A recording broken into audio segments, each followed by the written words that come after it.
Well, the father of the 14-year-old girl who was assaulted by Hadush Kebatu has released a statement which was read by a local councillor.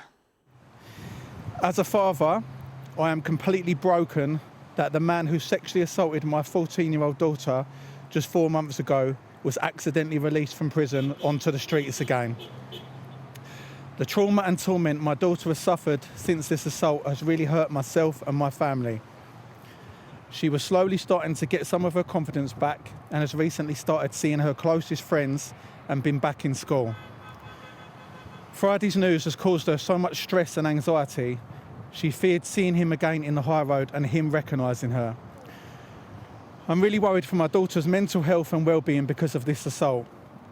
This man is a real danger to young women and children, and for him to be wrongly released and walking the streets freely just 4 months after carrying out 2 sexual assaults, only 5 weeks after being sentenced, all because of a system failure on Friday, is unbelievably irresponsible. Myself and my family feel massively let down and infuriated by HMP Chelmsford, the police, the justice system and our Labour government. They have all failed. Not just us as a family, but they have failed everyone in the country. I had to find out from a reporter that my daughter's attacker was accidentally released in the day, then be sent images and videos of him walking around throughout the day before the police even alerted her mother. Then later that day, when I attended HMP Chelmsford to seek some answers, I was greeted with hostility and complete disregard for anything I said or asked, totally disrespecting me and my family. I really hope that nobody else's child has to experience what my daughter has. I really feared that this could happen again while Hadush Kebatu was freely walking around the streets of Chelmsford and London over the weekend.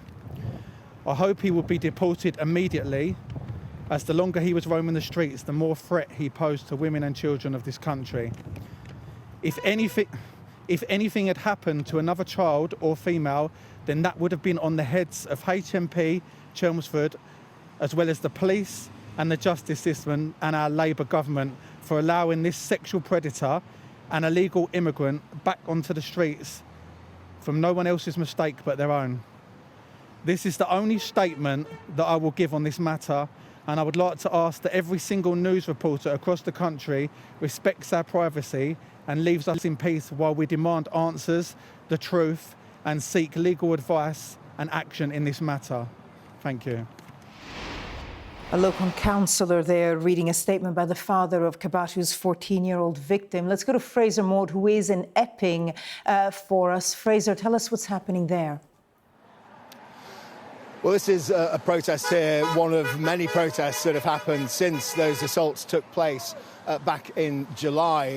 A number of people here, it's probably 60, 70 people here every week. These protests take place. The numbers vary depending on the elements, depending on the mood of those protesters. But this is a regular turnout where we can see a very vocal crowd behind, a lot of cars driving past, blowing their horns in anticipation. This is a road where many of the street lights and street furniture and so on are bedecked with St George's flags and Union flags. It's strong emotion in this area, and from what Shane Yerrell there, the independent councillor, was saying, he says that that is totally understandable. He said that the people who come out here are not racist, they're not far right, they are people who are simply concerned about the safety and well-being of the community here, and they say that those fears were founded when Hadush Kebatu was initially arrested and then jailed and supposedly deported for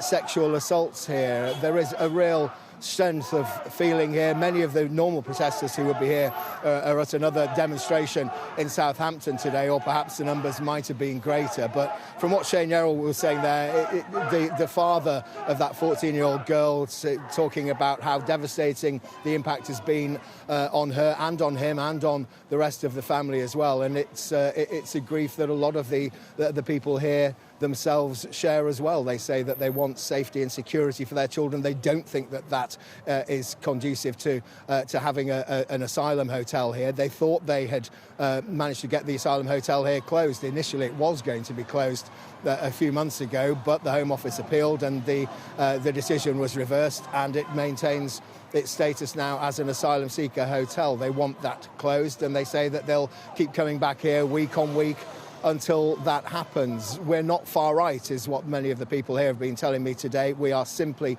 concerned citizens, concerned parents, worried about safety, and in light of what's happened over the past 72 hours with the release of Hadush Kebatu, they say that those fears are really apparent, and they say that the justice system is failing, the prison system is failing. They blame the government as well, Keir Starmer's government, and they say they'll continue to come here until this asylum hotel and all the other asylum hotels in the country are closed down.